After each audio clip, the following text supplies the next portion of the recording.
Assalamualaikum warahmatullahi wabarakatuh. Halo sobat, kembali lagi bersama saya di channel Caping Petani. Nah sobat, pada kesempatan kali ini kita akan meracik atau membuat pupuk super. Dimana pupuk ini itu yang akan kita buat pupuk fermentasi dari NPK.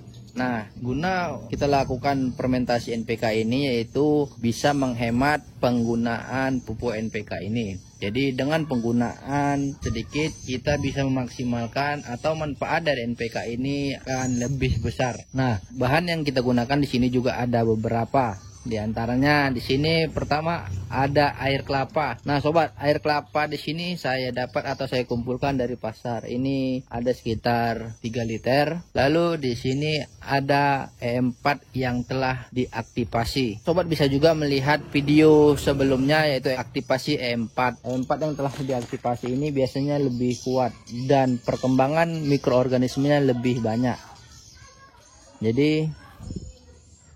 Jadi bisa kita gunakan atau kita manfaatkan untuk proses fermentasi NPK. Nah, selanjutnya di sini ada telur.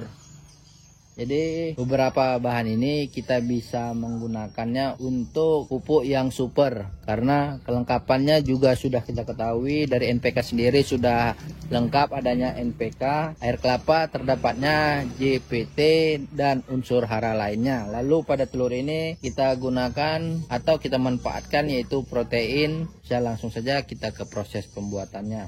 Nah, setelah kita menyiapkan air kelapa sebanyak 3 liter, kita bisa mencampur atau memakai 1 butir telur ini. Bisa gunakan telur ayam ataupun telur bebek.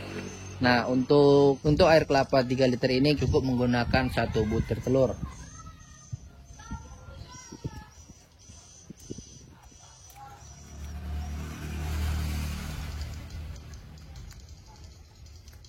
Nah, setelah masuk kita lakukan pengadukan ya.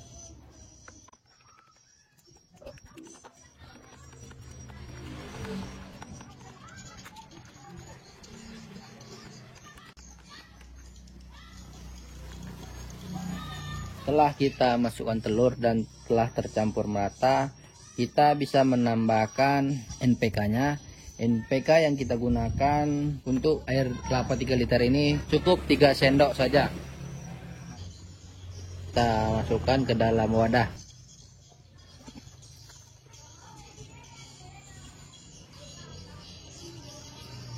Setelah itu kita aduk lagi sampai tercampur merata.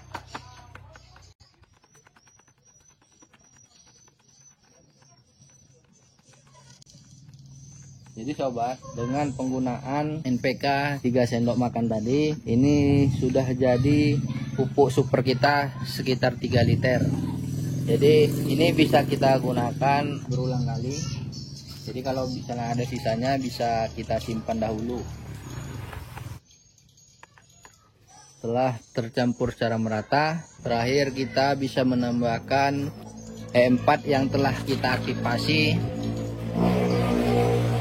Dan ini sebagai sumber mikroorganisme saat proses fermentasi NPK ini. Nah, E4 aktivasi ini kita bisa menggunakan sekitar 40 ml atau 4 tutup botol ini.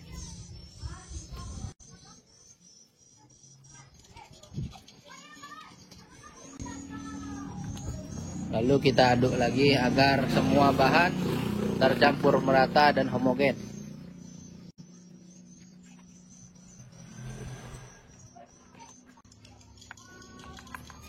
Nah, proses pembuatan pupuk NPK fermentasi ini telah selesai. Ini kita lakukan penutupan, lalu kita simpan di tempat yang tidak terkena sinar matahari langsung. Nah, proses fermentasi ini bisa kita biarkan 5-7 hari. Setelah itu pupuk NPK ini bisa kita aplikasikan.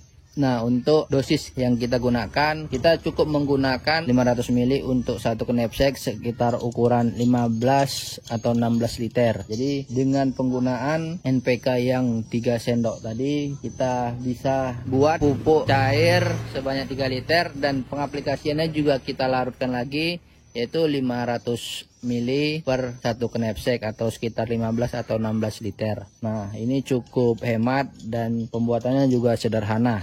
Nah, manfaatnya ini bisa kita gunakan pada tanaman pada fase vegetatif maupun generatif. Untuk interval pengaplikasian, kita bisa mengaplikasikan pupuk organik cair ini seminggu sekali. Untuk mendapatkan hasil yang maksimal, kita harus menjaga interval pengaplikasiannya, sobat. Oke, sobat, sekian pembuatan pupuk NPK fermentasi ini. Semoga bermanfaat bagi kita semua. Dukung terus channel ini dengan cara subscribe, like, komen, dan share sebanyak-banyaknya. Oke, assalamualaikum warahmatullahi wabarakatuh. Salam tani.